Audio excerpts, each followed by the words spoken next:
Depend on the source for the latest weather updates, keeping you ahead of the storm. 96.3 FM, 1370 AM, The Source. We'll have a mix of clouds and sunshine today with a high of 70 to 79. Cloudy tonight with a passing shower late, low 52 to 60. Expect showery weather late tonight to continue through tomorrow evening. Cooler on Tuesday with occasional rain and a high of 56 to 67. Wednesday will be cloudy in the morning, partly cloudy in the afternoon. High 65 to 68.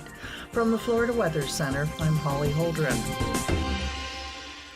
You know what you want to do in retirement, but do you know how to get there?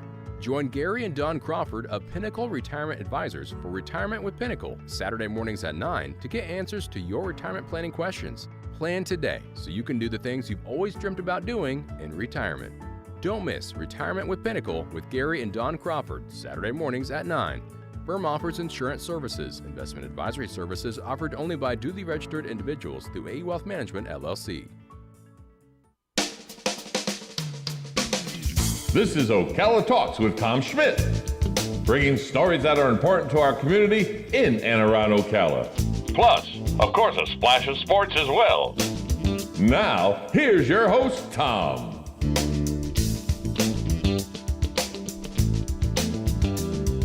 Welcome back to Ocala Talks.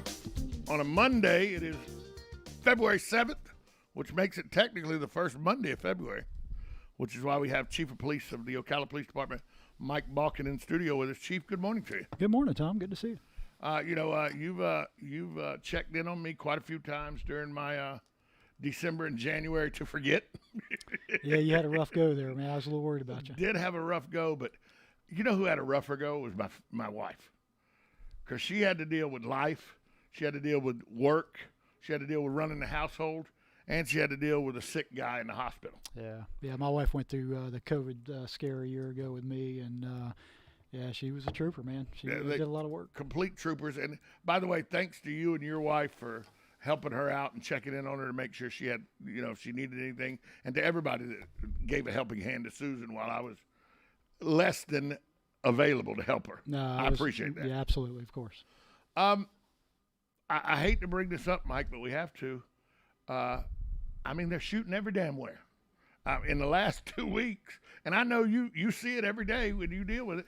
What is going on in our city right now where kids or juveniles or I don't know who's doing it, but one's a revenge killing that the sheriff just arrested somebody over, or a suspected revenge killing. I mean, what has happened in the last 2 or 3 weeks? Yeah, we've had a rash, certainly in the city, and I know the sheriff is seeing some similar things out in the county. But here's what I can tell you: we've had an issue with feuding groups.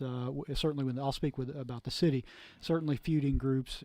Easily, it's appropriate to call them gangs, loose-knit groups of geographically criminals. Well, yeah, they are. You know what's unfortunate about this? I was reviewing one of the suspects' background or history, and she, arguably the most violent individual in Marion County, has been arrested, 23, 24 times, I think it was. So, you can't help but think, it's certainly from my perspective as a chief, that law enforcement is out there doing their job. If she's been arrested over 20 times, somebody's doing their job. Absolutely. But then if she's been put back out in the public over 20 some odd times, I would say as a citizen, somebody's not doing their job. Yeah, and it's easy to point the finger, but I think this starts at a legislative level. I really do. I think there was a move years ago to try to push a lot of people out of the prisons, and if I'm being blunt and frank, at some point people have to realize that there is a very small percentage of our population that unfortunately needs to be institutionalized until they can prove that they can, act like decent human beings. They need to be told what to do, how to do, and when to do. It's unfortunate, and I get it. There's a lot of folks with big hearts out there that think, hey, you can rehab a lot of these people and get them back out and be productive, and I think there's a percentage of individuals that you can. But there's also a small portion that you can't, and the quicker we can get them away from the rest of us, the safer we'll all be. The president came out last week in a press conference when asked about the shootings across the country, said he knows what the answer is. The answer is more legislation, more gun laws on the books to make sure that, that people don't have access, blah, blah, blah, blah. laws only affect those who listen to them. They only affect law-abiding citizens. That's right. I think that's been proven time and time again, right? I don't think that's the issue. I think, I had a huge meeting at the police department late last week to deal with these shootings. Probably had 60 people in the room between us and the sheriff's office and all the alphabet agencies from the federal level and the state attorney's office. And, I asked a simple question. We know who's doing the shootings, right? Yes. 100%. Yeah. 99% of the time. Absolutely. You guys know who did every crime that's been committed. Out of our dozens of cold case homicides, Tom, dating back 40, 50 years, I would argue 95% of all those cases, we know exactly who the offending party was. But knowing who the offending party was, and then this pesky little thing called the Constitution, being able to, in a court of law, while respecting the rights of the accused and the victims, which is a juggling act in itself, you have to be able to prove that they did that, and that's where the rubber meets the road and the problems start to arise. Absolutely, that pesky little Constitution is something that we're sworn to uphold, as you know.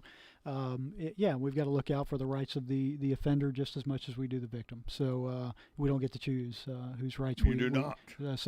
It makes it difficult, but and the bottom line is, there's an evidence burden on us that we have to meet, and if we can't meet it, we can't make an arrest. But again, back to your initial thought, yes, here's what I can tell you. If you're a law-abiding citizen in the city of Ocala, the chances of you being involved in a violent crime, being the victim of a violent crime, is slim to none. You live in a very safe city that's well policed, and your law enforcement, both city and county, does a tremendous job each and every day. If you live by the sword, however, and you think that taking up a gun to go shoot your opposing gang is the answer, then chances are your life expectancy is going to drop dramatically. And as asinine as it sounds, there are people that believe this. I had a conversation on Friday afternoon with a person that goes, except for the collateral damage of the children being in the cars and stuff, if these guys just want to go out and kill each other, let them kill each other. And the problem with that attitude is the collateral damage. I mean, there were children in some of these cars, in some of these houses that the drive-bys happened in. Luckily, children didn't get killed or anything, but you can't ignore the collateral damage. No, and contrary to what I said before, that certain people need to be warehoused, that doesn't mean all of them need to be warehoused. And they're, a lot of these folks that we're dealing with, there's behavioral issues, mental health issues that we're dealing with as well. So, you can't ignore the collateral damage. Certainly, I watched the video this morning in our patrol briefing of a shooting where there must have been 7-8 kids running around, and I mean infants up to 6-7 years old riding their bikes, and how one of them didn't get struck by stray gunfire is just it's incredible. It really is. I think I know the answer to this, but the places these are happening are the same places over and over. For the most part, the general area. These shootings are happening. Because like Sutton Place had a barrage there for a couple of weeks where there was some back and forth revenge stuff going on. Yeah, I mean that's hard to respond to. Yeah, there are certain areas, typically the lower income housing projects, that we have repeated offenses take place at. But what we find is these little gangbangers are taking advantage of. Wherever I see you, Tom, I'm going to be. Happened at the mall. It happened at the mall. It happens all over. It happens at MLK and West 40. Right at the intersection. So. We have some specific areas that we target from a law enforcement perspective to try to get ahead of that. But the bottom line is these are happening sometimes a little more indiscriminately than we care to admit. Are the community leaders of our community, the church, the Mark Cummings of the world, and the Eric Cummings of the world, and all, are they coming together with you saying, hey, we need to get in our neighborhoods and help with this problem too? Well, I think you're seeing more and more of that, not just from the pastors. I think there's a lot of programs out there that could certainly help us and assist us in what we're trying to do. I think the pastoral side of things is they mean well and they're effective in certain areas. Some areas are not, and it takes a different type of approach to get in with these kids and try to get them to understand that a gun isn't the answer. We just brought Big Brothers Big Sisters into OPD, trying to get some folks involved in that with mentoring these youth at a very young age. And I do think it starts there. I think we as a society have kind of looked at juvenile justice as a we approach these kids with kid gloves and with the thought that, hey, if you lock these kids up, you're just going to make them worse and you're going to send them down this road of continual criminal behavior. But the bottom line is, I think we're teaching our youngsters that crime does pay, that there's not a whole lot of consequences for your actions. And, I know when I was raising my two kids, if they did something and they deserved a swat on the back end on their diaper, you know what they didn't do? They didn't do that again. So I think we missed the boat at a young age as well. So I think it takes much more involvement than just one sector of our society to make a change here. Well, we see it broadcast on the TV. Even though it hasn't happened in our community, there are kids that are watching TV going, that guy just walked into Rite Aid and stole everything he wanted to it. Nobody ever said anything to him. He filled 2 bags up and walked out. Even though that happened in New York City, a kid doesn't make the differential between – did that happen at CVS down the street, or did that happen at Rite Aid in New York City? Yeah, we're letting from a national perspective, I think we're allowing those types of incidents to redefine what's cool. Right? Yeah, it's cool to go into Louis Vuitton and break every, showcase piece of glass in the building and run out with as much as you can. And that, because we've allowed that, and it's certainly not in our jurisdiction, but in other areas around the country, that kind of becomes a new norm, right? And you set that as a standard and something that a lot of these kids want to emulate, and that's just not the answer. I remember in Perimeter Mall. Perimeter Mall is right at the perimeter in Atlanta, and it was, when I was in high school, it was the mall. But it was the 80s, so the mall was the most important thing to us anyway. Sure. But I remember vividly a kid from Peachtree High School, Quincy, I can't remember the kid's last name, but Quincy Banks. I do remember Quincy Banks. He saw a smash and grab at a Zales taking place in the mall. Now, Quincy was offensive tackle, about 270 pounds, and he was big at that time for an offensive tackle because we weren't as big as they are now. He was about 270 pounds, about 6'3". Right. And as these 3 juveniles, they all ended up being juveniles under the age of 18 that were sent there by a gang member that they were trying to be part of that knew juveniles wouldn't face the same penalty. Sure. So they went in with hammers. They smashed the glass and grabbed anything they could and went running out. Quincy seeing this happen. Quincy clotheslined all 3 of these kids. Just clotheslined them. You know what those kids got? They got prosecuted. They had in the 80s, if we saw something like it, if we saw somebody rob somebody or something downtown, we would chase them. And mind you, they may be scuffed up a little bit, but we would chase them. People got involved.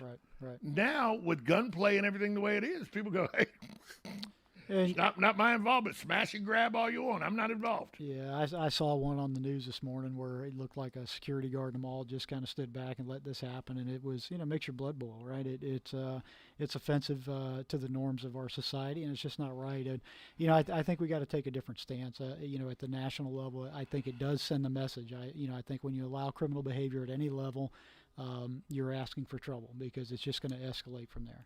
I heard a pundit say, "Look, the Louis Vuitton thing wasn't violent. They didn't hurt anybody. They just busted glass and ran out." When does the difference? It's still crime. It's still, what is it?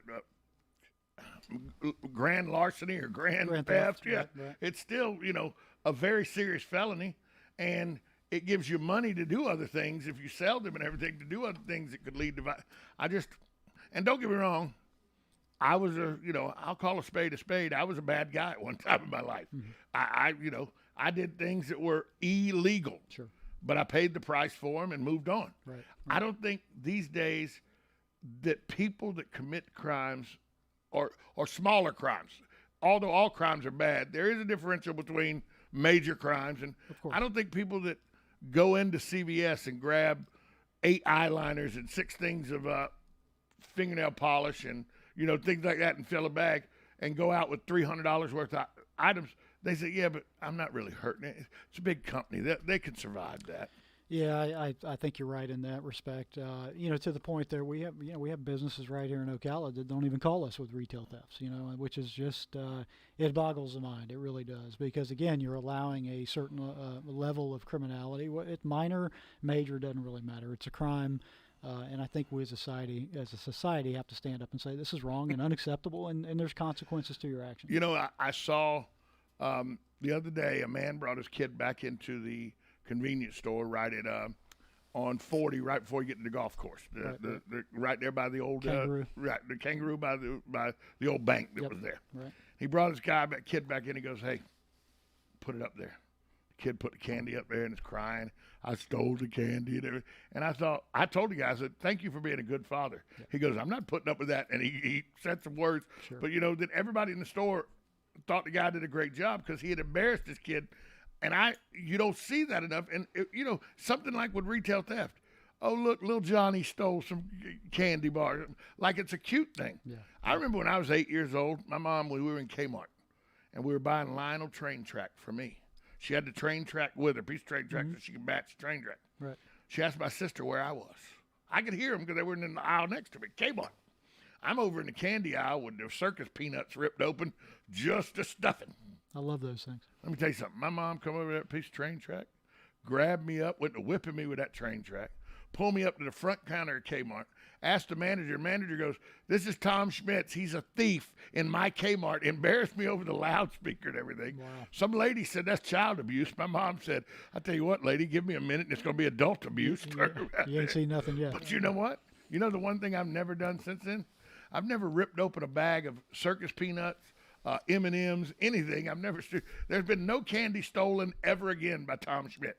And I, you know, you touch on something that's near and dear to my heart. You know, I hear people say all the time. Well, one, you've already heard me say. I do think it starts with the very young and really with responsible parenting. And I've heard the term. You know, it takes a village to raise a kid. It doesn't take a village. It takes a responsible parent to raise a kid properly. And I think we're missing that. I think with broken homes and things like that throughout our community, I think a government that encourages you know, folks to have kids when they really are neither emotionally ready or financially capable of raising a kid, I think it causes all sorts of problems. I've said for the longest time, as long as anybody would listen, you got to have a license to fish. You got to have a license to drive. You got to have a license to own a car. You got to have a license to practice whatever job sometimes you choose. But the most important thing we do as humans is procreate. And we go, nah, you can figure that out. Don't worry about it. 16, it's okay. Don't go worry ahead. about it. Right. You can figure it out. Yeah, it's and we don't figure it out very well. We don't, and in the end, it falls on the backs of the rest of us, right? Grandmas and aunts and uncles and public safety and teachers, coaches. Exactly. That's where the village comes from. You're right. You're absolutely right, and that's it's. I'm not saying you shouldn't do it. We absolutely have to. Somebody's got to step in and fill that void, and that's the rest of us. That's what Big Brothers and Big Sisters are trying to do. And that's a great program. You know, I met my little brother several weeks ago. We've had a couple outings and a great How much kid. Taller is he than you? He's not. I told him he had to be shorter than me. That's real funny, Tom.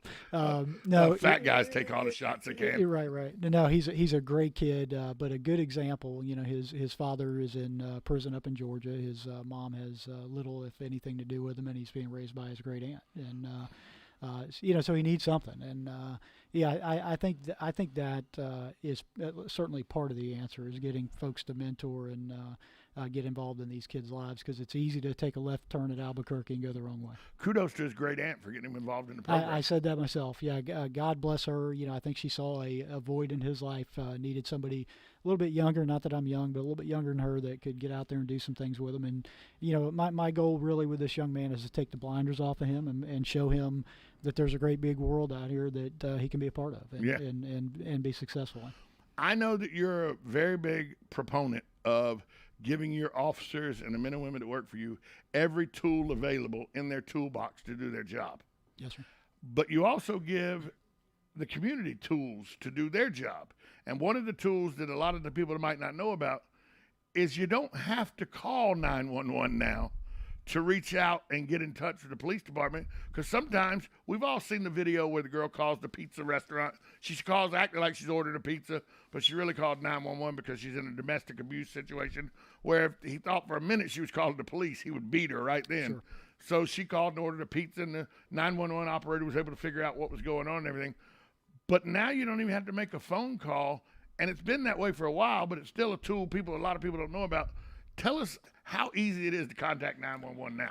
So obviously, yeah, you can dial those 3 digits and reach our call center in just a couple seconds, and help will be on the way. But there are occasions when that's just either not appropriate or could put you in more danger than you're already in. Case in point, what you're talking about.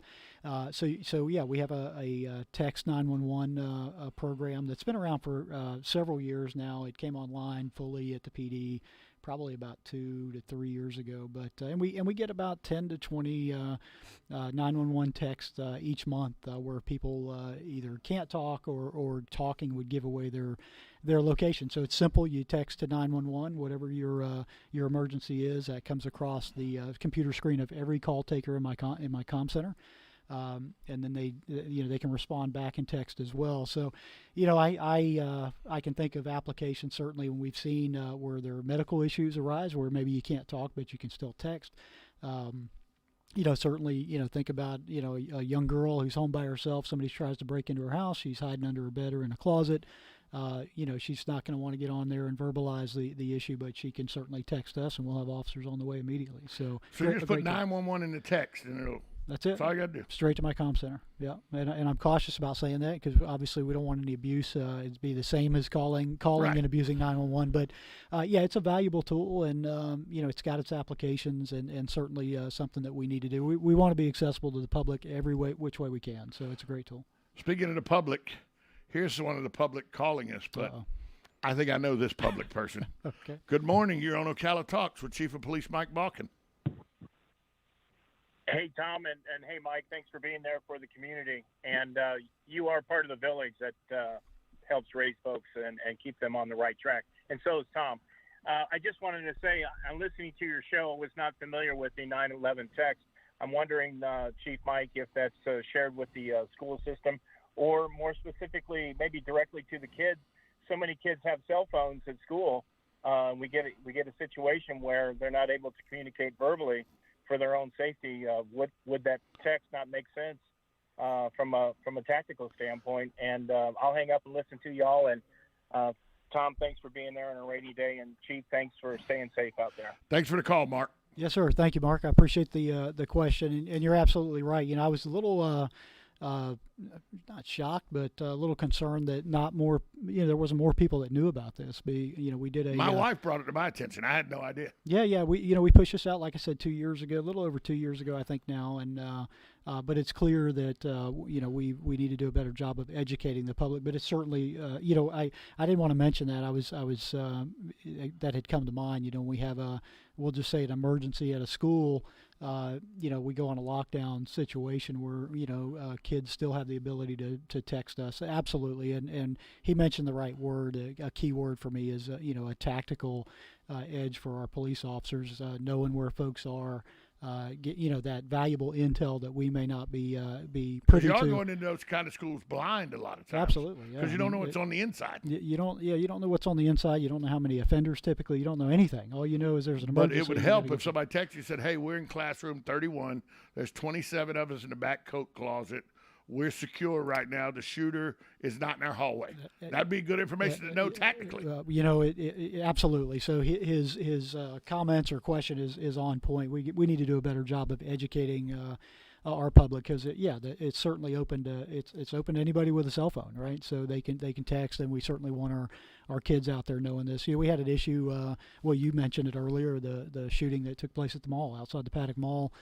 We had folks locked down in some of those businesses inside, and it's very difficult for us to communicate with. Matter of fact, we're trying to get them out, and they're just unsure who we are. So what a great tool that would have been to use and say, hey, it's safe, you can come out. They're talking with a dispatcher, and you got boots on the ground right outside the room, or the business. So yeah, he brings up some great points, and like I said, I was a little taken aback by the fact that not more people knew that this program even existed. Yeah, believe me, I'm supposed to be in the know, and my wife comes and said, did you know this exists? I said, when did this start? She thought it was a new program. Right. I had no idea. It's a 2-year-old program. Yeah, we've been using it. It works well, but obviously we need to do a better job. I think that's one of the reasons why our Jeff Walzak, our public information officer, put that out. I think it was a week or two ago. Right, it was about a week ago. Yeah, try to generate some more interest and at least some understanding of the program. I know you got to get to a meeting, but we got after the break. Can you give me 5 minutes because I want to give you a chance to talk about some upcoming camps you got and everything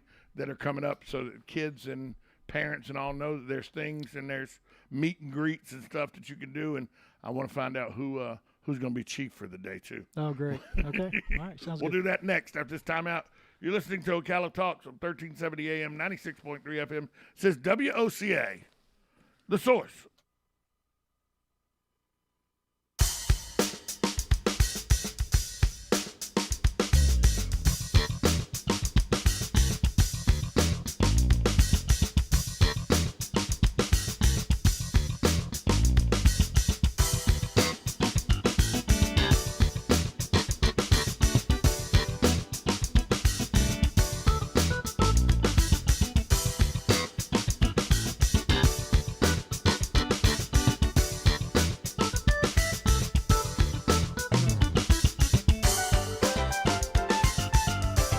Broadcasting from the Ocala International Airport, this is WOCA AM, W242CA FM, Ocala, 1370 AM, 96.3 FM, The Source. USA Radio News with Lance Pry. Up in Canada, Ottawa declared a state of emergency on Sunday in response to thousands turning out for a second weekend of demonstrations against COVID-19 public mandates, blocking roads and disrupting parts of the capital city. A GoFundMe campaign to support truckers was canceled by GFM, saying they will refund all the money donated. President Biden and French President Emmanuel Macron discussed in a phone call Sunday ongoing diplomatic and deterrence efforts in response to Russia's military buildup along Ukraine's border. Macron is due to meet with Russian President Vladimir Putin in Moscow on Monday, and then Ukraine's President Zelensky in Kyiv on Tuesday. Democrat Senator Joe Manchin of West Virginia on CNN Sunday endorsed the re-election campaign of his Republican colleague Lisa Murkowski of Alaska. Endorsing my dear friend Lisa Murkowski, Alaska could only be so lucky to have her continue to serve them. Thank you. USA Radio News. Cars that sound like this trust Pennzoil Synthetics to protect their engines in extreme conditions. Top racing teams know that Pennzoil Synthetics give them the performance to help them succeed. And your car's engine deserves the same, because your daily commute is no less important. Get complete protection for top engine performance, just like the pros. Visit Pennzoil.com/rebate to save on Pennzoil Synthetics. Terms apply. At the American Veterinary Medical Association annual convention in Washington, D.C., I spoke with Dr. John Howe, AVMA president, about One Health. One Health is really a collaboration between physicians and veterinarians or public health officials. For example, in Minnesota, our state public health veterinarian deals with zoonotic diseases, rabies, for example. Animals are sentinels for humans, and humans are sentinels for some infections in animals. There's more valuable information at avma.org. Tick-tock, tax season has arrived upon us once again. But not to worry, with a reputable CPA firm on your side, you can rest assured that all of your tax needs will be handled in a timely and professional manner. M. Scribner CPA is just that firm. Scribner CPA is there all year round for their clients to answer any questions you may have, and not just during tax season. Helping you with your accounting processes, records, bookkeeping, and reporting, in turn, helping you be more successful by focusing on what you do best. At Scribner CPA, there is no client too large or too small. Their expertise ranges from the single individual to the largest of corporations. Don't go it alone. Get your return prepared by a professional who will use their years of experience to put you in the best possible position for success. Call today, 694-4184. That's 694-4184. M. Scribner CPA PA. Time is of the essence, so don't delay. 694-4184. Good credits, bad credits. It's none of our business, because we're not an auto dealer. We're not a bank. We're not your mother. We're OcalaForSale.com, Marion County's marketplace for cars, trucks, and SUVs. We've got thousands of sellers standing by to take your call. No middleman. But hurry, don't walk, don't run. Just sit down and log on to OcalaForSale.com. Prices and inventory change daily. Offer does not include dealer upcharge, undercutting, rust proofing, factory surcharge, or delivery fee. See website for details.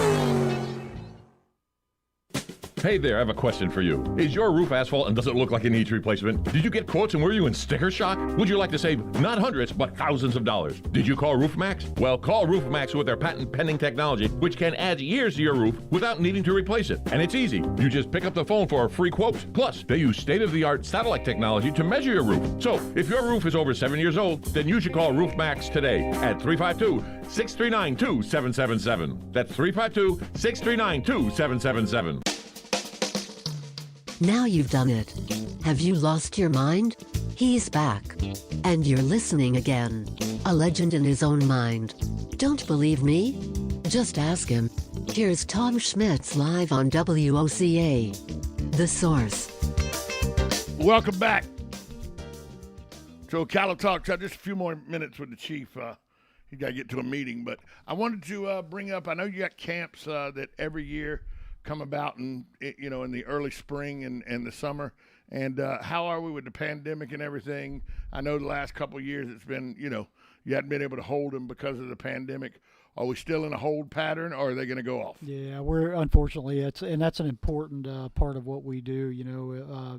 Giving some leadership training to our kids, and but unfortunately we had to cancel our biggest event, which is a PAC camp, something that folks look forward to every year. Waiting list to that thing. There really is. When we start signing kids up, there's a line of parents out the door. It's that impactful. But the fact of the matter is, I think we've had upwards of 80 of our personnel test positive for COVID just since January, and so it just makes sense to cancel that. We don't want to put kids at risk, and quite frankly, with our workforce staffing levels being what they are, we just needed to kind of regroup. So we're looking forward to that next year, then. Yes, sir. Hopefully. Absolutely. Now, absolutely. The Greg Graham Legacy Foundation just had a walk. I saw you were on the treadmill. Yes, sir. I saw your wife did a better job than you on the treadmill. Let me just go ahead and clear that up. That goes without saying. Clear that up. Goes without saying. But you were at the Legacy Walk and everything, and there were some auction items, and one of them is somebody gets to be you for the day. Well, technically, they get to follow you around and see what your day's like. It's definitely chief for the day within reason. Yeah. Within reason. Yeah. So I'm told Mike Gill, and I know him well, good friend of mine from Gill Logistics and Dermalays, won the chief for the day auction. I don't know what the total was. Hopefully I beat out all the other auctions. But, it's a fun time for us. We get to bring somebody in from outside the agency and kind of show them all the ins and outs of the police department. I'm really, knowing Mike Gill and who he is, I'm really looking to give him a unique taser experience as well. We're still working through that, but no, we're gonna go tour the jail. We're gonna tour the PD. He's gonna probably attend some of our command staff meetings and our crime staff meetings, and really see how we allocate resources, how we train. He's gonna be in my shoes for a day. We were looking at that, and my wife goes, "You should bid on that." I go, "Why?" She goes, "Because it'd be fun to see you get tased." I go, "Been there, done that. Don't need a recollection of it." You're a smart man, because I've been there, done that as well. I don't ever want to do it again. No. You did, though, as we wrap up here, you did do something that's probably one of the biggest joys of your job in your position, and that's promote people at the PD. And you just promoted quite a few people, but let's get Angie. Let's go ahead. Now that Angie's been promoted to where she's at now, she definitely has to start coming on the radio more. I actually talked about that in briefing. I said, hey, I gotta get out of here. I gotta get to Tom's radio show. And I stopped on my way out. I said, y'all are fixing to start doing Tom's radio show. So, yeah. Angie loves it, by the way. She does a great job, too. No, Angie Scroble was my internal affairs or professional standards captain. And I was able to promote her to major, and it's she's going to do a great job. Long overdue, and something well-deserved. So I'm excited for her. Captain or Lieutenant Jamie Bookbinder was running our forensics unit, promoted him to captain. He'll be taking Angie's spot in professional standards. So, and I've known Jamie his whole career. He's another great asset, great resource. Sergeant Howie was promoted to lieutenant, and then made several sergeant promotions as well. And they're, I met with them all this morning, and I told them I just very, very excited, not only for them, but for the police department in general. I think, with the growth of the city, obviously we've taken some steps, one, to improve salaries throughout the police department, and we're able to accomplish that just a couple months ago. And that's done a tremendous amount just for recruitment and retention. So that needed to be done. And now it's time to grow the agency, to start trying to keep better pace with the growth of the community. So, yeah, I look for future growth. We're going to have to grow our footprint overall as a department, grow our numbers as well. And, that equates to a lot of opportunity for folks like those that just got promoted. There'll be more of that in the future. And, we look forward to getting them ready. They're going to be the future of this agency. I won't be around forever. So somebody's got to be ready to step into my shoes. Do we have to keep giving Martin all kind of accolades? Can we just stop that, please?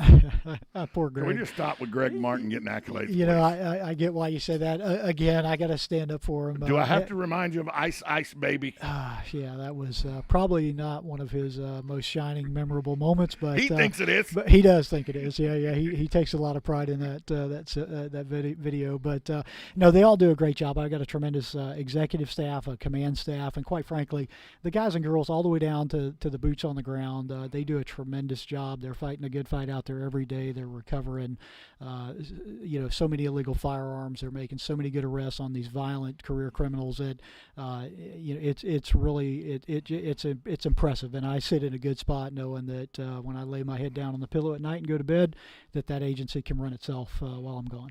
I'm actually tongue in cheek about Greg Martin. For all those people out there, I know Greg pretty well, and I like give him a little jab because every chance he gets, he takes 4 or 5 jabs at me. Major Martin is very good at dishing out everything that he takes. So he certainly is. Yes, sir. Yes, sir. Thanks, Chief, for coming by. Keeping the transparency open.